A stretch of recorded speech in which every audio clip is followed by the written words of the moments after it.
So our next most important topic is electric dipole.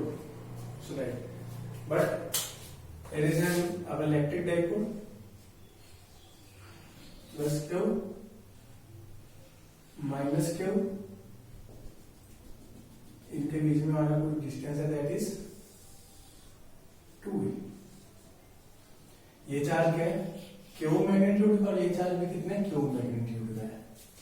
ये इसका क्या है? सेंटर, यहां से भी कितनी दूरी पे है? ए दूरी पे है, और यहां से कितनी दूरी पे है? ए दूरी पे।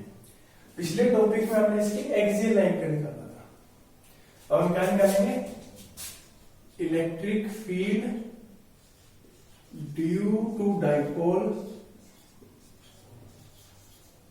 On equatorial line. Equatorial line के ऊपर निकालेंगे। इक्वेटोरियल लाइन कौन सी लाइन होती है? इक्वेटोरियल लाइन आपकी वो लाइन होती है, ये आपका सेंटर है, सेंटर से स्ट्रेट लाइन खींचो, स्ट्रेट।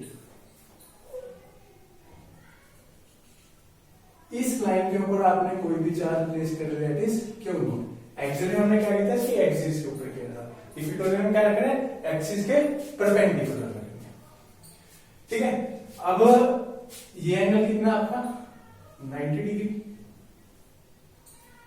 अब इसके ऊपर ये चार्ज फोर्स लगाएगा और ये चार्ज फोर्स लगाएगा। ये चार्ज 1 है, ये चार्ज 2 है, ये चार्ज O है, ठीक है। पहले इस चार्ज की बात करते हैं। आपका इलेक्ट्रिक फील्ड का फॉर्मूला पता ही है, Q upon 4 pi epsilon not R square into R cap, ठीक है।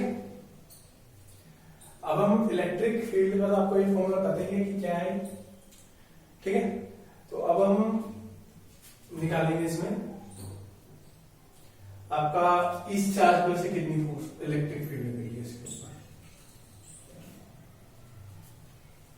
ठीक है। ऐसे लगेगी। शॉर्टेस्ट डिस्टेंस कौन सा होगा? ये होगा।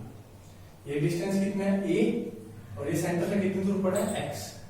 पाइथागोरस थ्योरम लगाओगे तो ये डिस्टेंस कितना आ जाएगा? एक्स माइनस ए का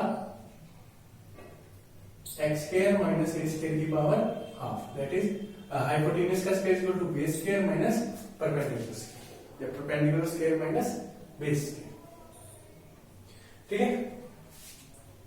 sorry, base square plus perpendicular square, hypotenuse का square equal to base square plus perpendicular square. तो इसकी वजह से फोर्स कहां लगेगी? इस डायरेक्शन में लगेगी, ठीक है। इस चार्ज की वजह से फोर्स निकालते हैं। डिस्टेंस तो वही होगा, hypotenuse is equal to base का स्क्वायर प्लस परपेंडिकुलर का स्क्वायर की पावर हाफ, ठीक है। लेकिन अभी फोर्स की डायरेक्शन क्या है? ये पॉजिटिव चार्ज है, नेगेटिव चार्ज है, फोर्स कहां लगेगी? ऐसे, ठीक है ना।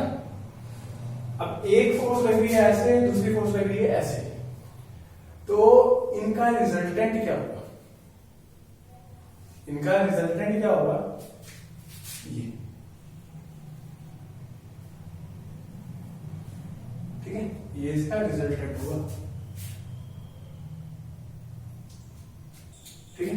अब हम इसकी बात करते हैं। इलेक्ट्रिक फील्ड हम मैग्नीट्यूड में निकाल लेते हैं, डायरेक्शन की बात हमें नहीं करें, डायरेक्शन हमने डायग्राम हमने निकाल दी इस डायरेक्शन में, ठीक है।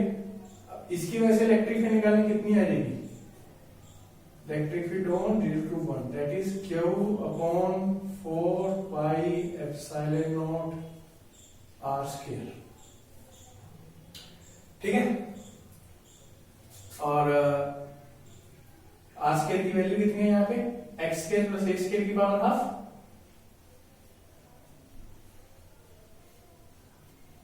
और दूसरे की वजह से electric field on O 0 to 2 that is equal to Q upon 4 pi epsilon not x square plus A square की पावर हाफ, ठीक है। अब ये बात ठीक है कि दोनों की इलेक्ट्रिक फील्ड आएगी, हम उसको सुपरपोजिशन से ऐड कर देंगे और आपका रिजल्ट आएगा, ठीक है, नो डाउट। ओके, बट देखिए कि आपके जो उसमें क्या हमने ऐड किया था, प्लस एक्स थी माइनस एक्स थी, दोनों साइन लेके हमने ऐड कर दिया था उसको। लेकिन अब ये कोई रैंडम डायरेक्शन है आर क्या, ये कोई रैंडम डायरेक्शन है आर क्या, इसका रिजल्टेंट ये जाता है। अब ये रिजल्टेंट कितना होगा कि आपको पता ही है कि जो सपोज करो कि आपकी एक फोर्स ये लग रही है, एक फोर्स ये लग रही है, तो आपका रिजल्टेंट कितना होता है? सोचिए एफ है, F1 है, और ये फोर्स कितनी है, F2। तो रिजल्टेंट कितना होता है? रिजल्टेंट कितना होगा? रिजल्टेंट होगा, सपोज करो कि एंगल ये कितना है, थीटा एंगल है, ठीक है। F1 F2 cos थीटा, ठीक है। अब यहाँ पे E की बात करता हूं, मैं E लिख देते हैं, E भी फॉलो करते हैं ये vector, E1 into E2 cos theta. Resultant कितना आएगा? E1 E2 cos theta. तो सपोज करो कि ये हमारा ये वाला एंगल थीटा है, ये वाला एंगल थीटा है, तो ये एंगल कितना होगा आपका? थीटा ही होगा, ठीक है। अब यहाँ पे देखिए E1 और E2 मैग्नीट्यूड में क्या है, बराबर है, रिजल्टेंट E लिख सकते हैं हम 2E cos थीटा, ठीक है। E कितना आ गया? 2, E की वैल्यू में दोनों में से कोई यूज करो क्योंकि दोनों इक्वल है। Q upon 4 pi epsilon not x square plus A square की पावर, यहाँ पे हाफ होते इसका स्क्वायर भी तो होता है ना, तो स्क्वायर का ब्रेक 1 से स्क्वायर होता है, ठीक है, की पावर 1, ठीक है ना, कोई जरूरत नहीं आपको, ठीक है। अब देखिए, लेकिन साथ में क्या मल्टीप्लाई किया आपका? cos थीटा, cos थीटा आपके डायरेक्शन को इंडिकेट करेगा। अब थीटा की वैल्यू देखिए, cos थीटा की वैल्यू निकली, cos थीटा क्या होता है? Base upon hypotenuse. ये 90 डिग्री का एंगल है आपका थीटा, बेस का हुआ a और hypotenuse a square minus x square. Base कितना होगा? a square a upon x square plus A square की पावर हाफ। इसमें पुट करेंगे वैल्यू cos थीटा की, तो कितना आ जाएगा? a into x square plus A square की पावर हाफ, ठीक है। अब देखिए यहां पे कितना है, Q इंटू 2 ये क्या होता है? डाइपोल मूवमेंट होती है,